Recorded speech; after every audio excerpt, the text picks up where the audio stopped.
सदा हरि नाम लेने से ही उद्धार होता है। हाय हाय की जगह हरि हरि बोलो तो आपका कंटिन्यूअस आपका ही मन हरि में लगा रहेगा और आप हाय हाय करते रहोगे, हरि में कभी मन नहीं लगेगा। मन लगाना है तो हरि में लगाओ, किसी और में नहीं। हाय नहीं हरि कहो, ऐसा करने से अनजाने ही भगवान का स्मरण होगा और जाप होगा, भगवान का जाप होना चालू हो जाएगा। वाल्मीकि रामायण में लिखा है कि मृतक के पीछे हाय हाय अधिक करने से मृतक को कष्ट होता है। जो लोग मृतक के पीछे हाय हाय करते हैं उस मृतक को बड़ा कष्ट होता है, जाता है।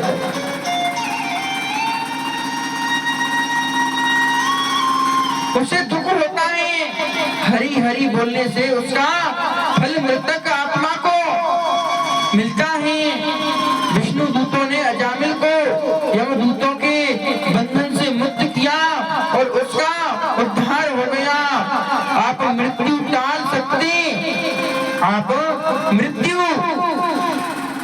टाल सकती हैं पर महामृत्यु नहीं। आप अपनी मृत्यु को टाल सकते हैं पर महामृत्यु को नहीं टाल सकते।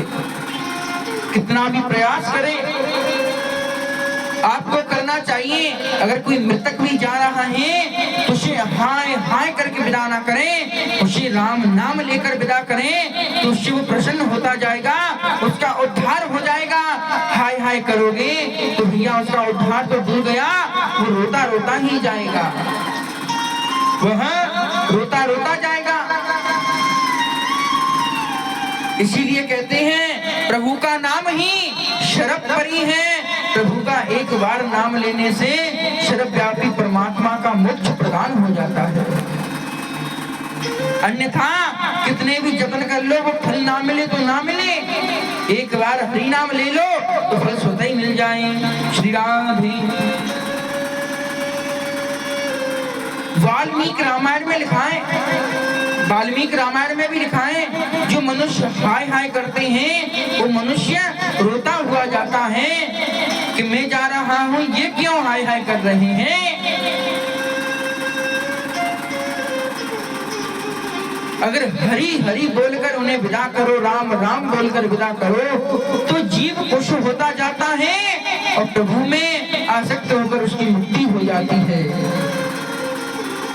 पर आजकल की विडंबना ये है प्रभु से विमुख हो जाते हैं।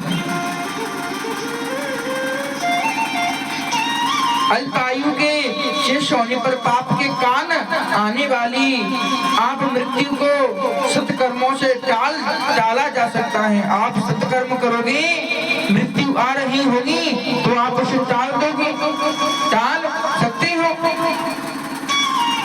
अजामिल की आप मृत्यु टल गई, अजामिल की मृत्यु टल गई। अजामिल बिछोने में सोया हुआ, सब कुछ सुन रहा था, सब देखा, उसने सब देख कर उसे अतिशय पश्चाताप हुआ। हृदय से प्रवृत्त करने के कारण उसके सारे पाप जल गए। उसके बाद से वह सब कुछ छोड़कर भागवत दर्शन करने लगा। पश्चाताप करने से तो अतिशय पापी का भी जीवन बदल जाता है, वह सुधर जाता है, पापी भी सुधर जाता है। भगवान का एक बार पश्चाताप करके भगवान में लीन हो जाएगा। भगवान सबको एक एक बार मौका देते हैं, चल तुझ पे होना से तो हो गया, अब तू प्रायश्चित करके तू मुझ में लीन हो जा, तू मेरी भक्ति कर, मैं तुझको इसे धराधाम से मुक्त करके अपनी शरण में ले लूंगा और इस 84 लाख से मुक्त कर दूंगा। और मायावाई पुरुष को इसमें लगा रहता है, जो माया वाला पुरुष होता है वो इसी में लगा रहता है कि पुनरपि जननम पुनरपि मननम पुनरपि जननम पुनरपि मननम, इसमें ही लगा रहता है। जन्म मरण जन्म मरण जन्म मरण इसमें ही लगा रहता है, इससे कभी मुक्त नहीं हो पाता। और इसी जीवन में मुक्ति पर लेता है। अंत किसी भी पापी का तिरस्कार मत करो, पाप का ही तिरस्कार करो। हृदय में पश्चाताप करने पर पाप जल जाते हैं। प्रवृत्ति नित्य की शुद्धि करता है। उसके बाद से अजामिल निराश भोजन करने लगा। जिसका भोजन सारस होगा, भोजन निराश होगा, और जिसका भोजन निराश होगा उसका भजन सरस होगा, उसका भजन सारस होगा। जीवन धन या दुष्ट कर्म के लिए नहीं, श्री कृष्ण के लिए है। अजामिल की वृद्धि अब त्रिगुण आत्मा का प्रतीक से परे होकर भगवान के स्वरूप में स्थिर हो गई। उसे लेने के लिए विमान लेकर पार्षद आए। वशिष्ठ जी विशिष्ट मान ही विमान है। अजामिल सोचता है कि उसने वैसे तो अनेक पाप किए थे, फिर भी सद्गति मिली। नाम भी निष्ठ करने का ही यह फल था। अजामिल ने नारायण नारायण का जाप करके जीव और जीवन और पवित्र बना लिया।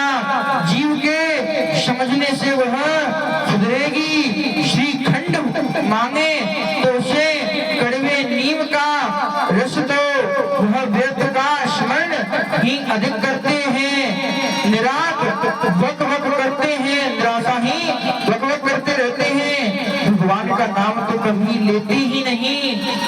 जीव का यदि नीम का कड़वा रस पिलाओगे तो उस पर राम का नाम वास जाएगा। दूसरे नीम का रस पिलाओगे उस पर राम का चढ़ जाएगा अपने आप। क्यों? कड़वा पिएगा तो राम नाम अपने आप आएगा, मीठा पिएगा तो बुरी संगतों में पड़ेगा। राजी नहीं के राजी पड़ेगा बुरी संगतों में। भगवान की भक्ति करने वालों को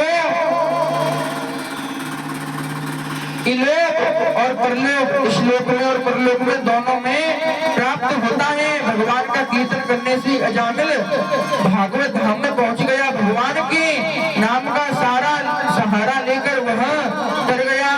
आज का अर्थ पहले माया कहा था, पर जब भगवान नाम का सहारा लेने पर आज का अर्थ हो गया ब्रह्म। आज अजामिल आज ब्रह्म के साथ मिलकर ब्रह्म स्वरूप हो गया।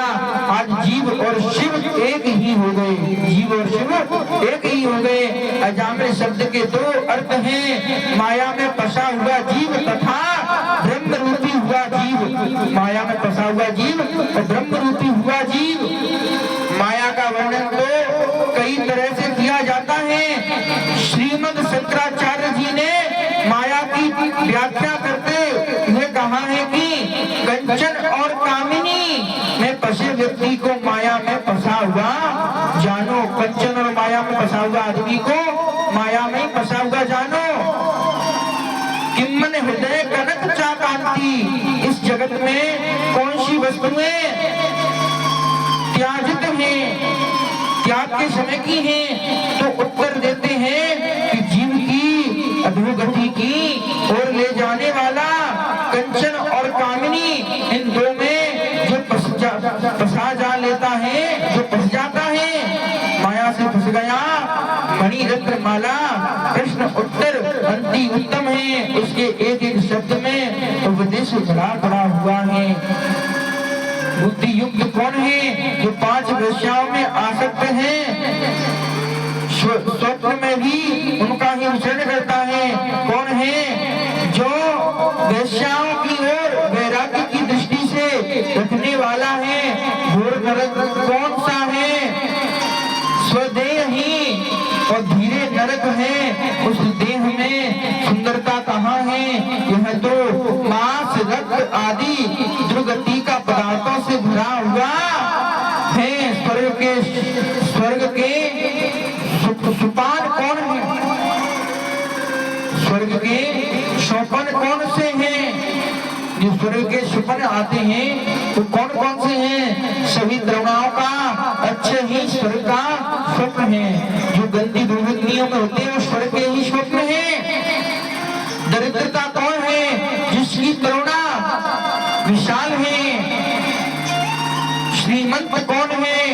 जो सदा के लिए संपूर्ण संतोषी है। कौन सा कष्टदायी है, जन्म धरण का रोग ही अत्यंत कष्टदायी है। रोग की औषधि क्या है?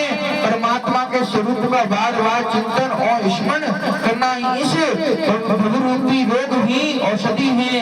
तो अजामिल शब्द का दूसरा अर्थ ही देख ले। आज का अर्थ है ईश्वर।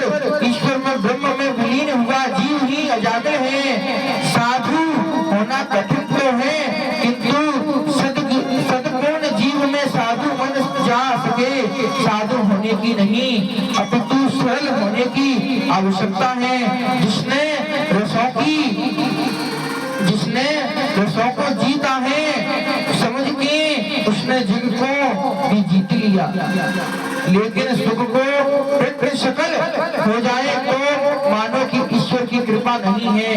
लेकिन सुख की इच्छा और प्रत्येक सफलता रहे तो समझो कि ईश्वर की कृपा कहीं उसके कारण अधिक है। ईश्वर की कृपा कहीं अधिक है, इसलिए मानो प्रभु की ही कृपा है। अब इसलिए आवश्यक शुद्धि है, निर्मल उसमें ही लगा रहता है। अंत राम नाम जपने से क्या लाभ होगा? यदि वह ऐसा सोचता है तो वह भूल जाता है कि हर प्रकार की शुद्धि की प्रीति के लिए राम नाम का जाप ही तो एकमात्र उपाय है। अति पाप होने पर पाप जल जाते हैं। भगवान का नाम जाप पाप को भस्म कर देता है। अब चलिए भगवान श्री कृष्ण के महामंत्र कौन सा है?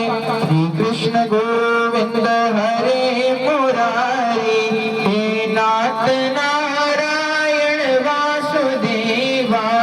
ये महामंत्र है। अर्थ के ज्ञान सहित इस मंत्र का जाप करो। कृष्ण है प्रभु आप सभी के मन को आकर्षित करने वाले हैं। अंत आप मेरे में आकर्षित कीजिए। इस मंत्र से मन आकर्षित होकर भगवान में लीन हो जाता है कि श्री कृष्ण गोविंद हरे मुरारी, हे नाथ नारायण वासुदेवा। श्री राधे। अजामिल व्याख्यान यहाँ समाप्त हुआ। अब श्री कृष्ण गोविंद हरे मुरारी महामंत्र की व्याख्या चालू होगी।